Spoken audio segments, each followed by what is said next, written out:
we announce the start of Bike Month and the My Bike, My City campaign, I'd like to introduce New York City Department of Transportation Commissioner Ydanis Rodriguez to begin the speaking program.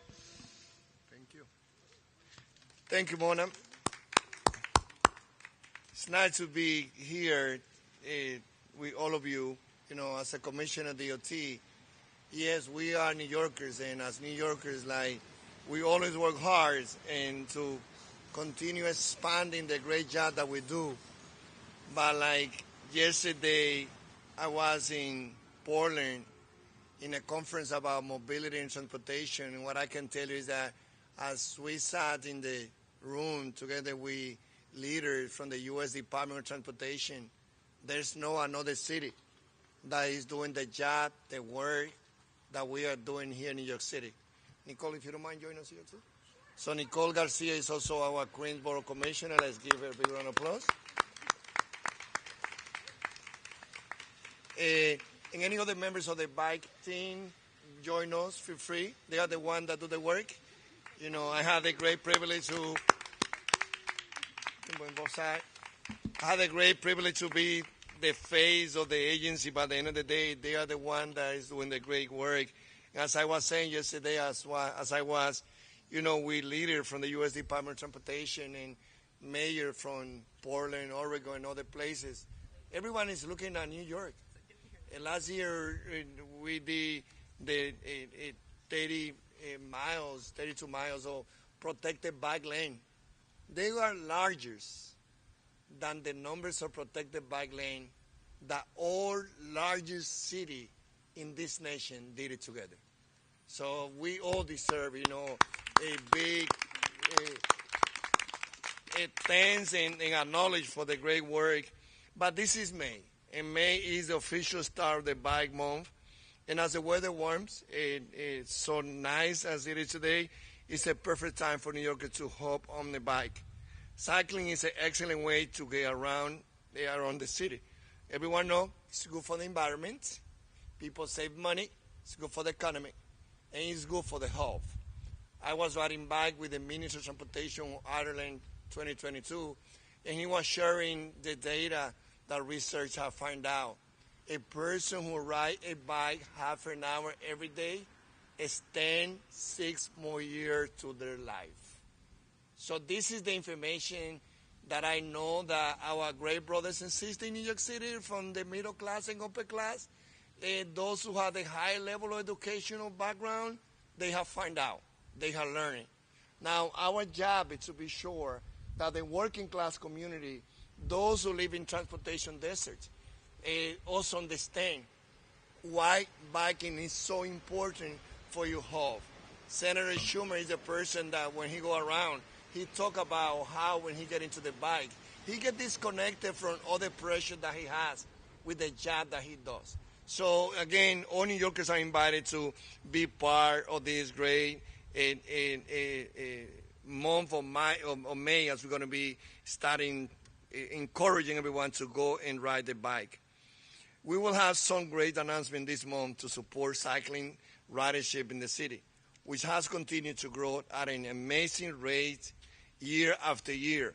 In 2023, we had 200 million bike trips in New York City. So I mean that New Yorkers and visitors, they are getting into their bike.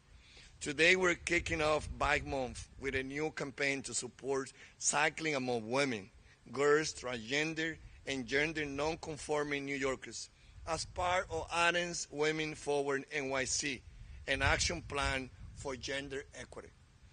We will be providing cycling tips, informative events, and safe biking routes specifically geared towards growing ridership among women. These resources will be shared on our social media channels and a new webpage.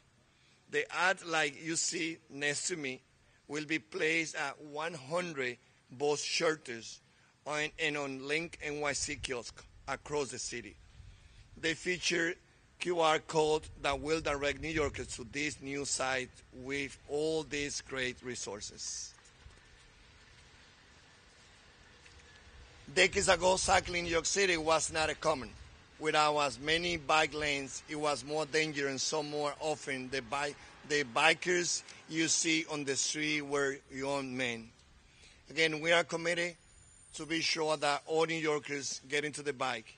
New York City has over 1,500 lane miles, with nearly 56 more miles installed last year. And the bike infrastructure keeps getting better and better. Last year, we installed a record, as I said before, of 32 miles of protected bike lanes, more than every other major city in America combined. And we started in installing wider 10-foot bike lanes to make it easier for cyclists of all speed and ability to share our bike lanes. We have done in 10th Avenue, we have done in 3rd Avenue, and now also we put a proposal for 2nd Avenue to also widen our bike lane. This work has contributed to the record bike ridership we all seen in New York City.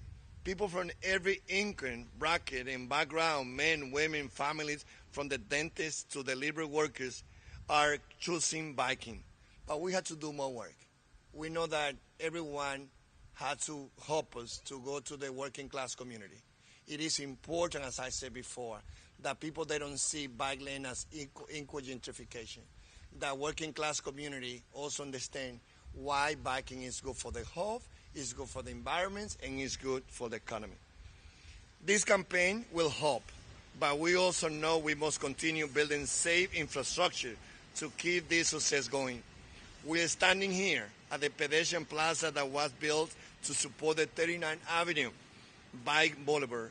This bike boulevard features an innovative design that reduces cut-through traffic on the corridor while maintaining neighborhood access. This creates a high-comfort, low-stress cycling experience that is welcoming for riders of all abilities. This administration will continue to innovate with our street design to support cycling, including the expansion of double-wide bike lanes along some of the busiest avenues, as I mentioned before. I'd like to thank the talented NYC DOT staff, including Claire, Brennan, Paula, Rubira, Tate Wright, Sean Quine, Eric Beaton, King Wild, Schwartz, Margaret Fujoni, the First Deputy Commissioner who oversees all operation. And I would like to call for members of the Black Girls Do Bike to come and say a few words, starting with Katia. Hi, everyone.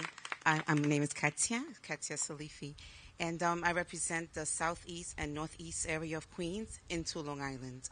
And it's been a challenge getting women out to ride, but it is my mission to make that happen. My chapter started with about 30 women. Today we have over 500 women. Not all active, but I am pushing to make them all active. So come out and ride. The commissioner mentioned lanes, wider lanes. That's another thing I'm passionate about is cycling for all. So whether you have a disability, you're able or not able, come out and ride. We'll help you. So Black Girls Do Bike, here with you.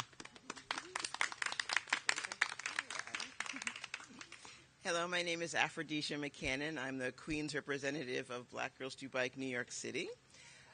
Black Girls Do Bike New York City is a very vibrant organization. We have over 2,000 members, not all riding, but we have about 2,000 members. All of March, we had our rider training. So that was getting women from 0 miles to 30, and hopefully for those who want to continue by the end of the summer, from 0 miles to 100. So we are we are very committed to getting as many women of color, BIPOC folks, out on the streets to learn how to ride safely, to feel comfortable, to give them some fellowship, and we hope you join us at Black Girls Do Bike, wherever you happen to be in the city. Thank you. And how many of you are doing the 5-borough bike tour this coming Sunday? So we will be joining Kent Baxiba in Back New York as they hold the largest bike tour in the whole nation and the second largest one in the whole world. So as in Back New York also and another partners with us, they are not only encouraging people to bike, those who are cyclists for a year, but they also teaching adults how to bike. They also teaching children how to bike, and they also do a great program also teaching some of them who are coming from the jail system to be mechanic. So again, biking is good for the health, but also it's a good, important industry. With that, Mona, any question? Oh, en español, claro, Spanish is my first language, so it's it's a story of the asylum seeker who came here to work. Para mí es un honor estar aquí a nombre de la Academy Gardens, anunciando en mayo lo que es el mes que comienza a promocionar el ciclismo. El ciclismo es bueno para el medio ambiente, ya que no se contaminan con el aire. Es buena para la salud, porque también se queman la grasa, se evitan enfermedades de asma, de obesidad, y buena para la economía, porque la persona también ahorra dinero. La ciudad de Nueva York es el modelo a nivel de los Estados Unidos y uno de los modelos de los países en lo que tiene que ver con crear una infraestructura que promueve el que la persona monte en bicicleta. El alcalde Ray Gardner se ha comprometido a promover a que las mujeres sean incluidas, que tengan todas las oportunidades igual que los demás. Y es por eso que también estamos aquí con grupos que promueven el ciclismo a nivel de las mujeres. Como latino, también llamo a que toda nuestra gente sean parte de montarse en la bicicleta. El ciclismo no es solamente de los ricos. El ciclismo no es solamente los que tienen doctorado, maestría en las universidades. Yo nací en el 65 y mi papá tenía una bicicleta. Nosotros muchos venimos de lugares donde el ciclismo era parte de nuestra vida, pero lamentablemente a nosotros nos dijeron muchas veces que el ciclismo es montar una bicicleta igual a ser pobre, un carro igual a ser rico, y nosotros queremos cambiar esa cultura. We want to end this culture that especially working class people and those like myself, born and raised in a little town, the Dominican Republic, in 1965, my father had a bike, but we were told that bike was equal being poor, and a car became a symbol of progress. So we want to reverse that culture. We want to be sure that everyone understands that, yes, biking is good again for everyone. So with that, terminamos ahí. Thank you, everyone.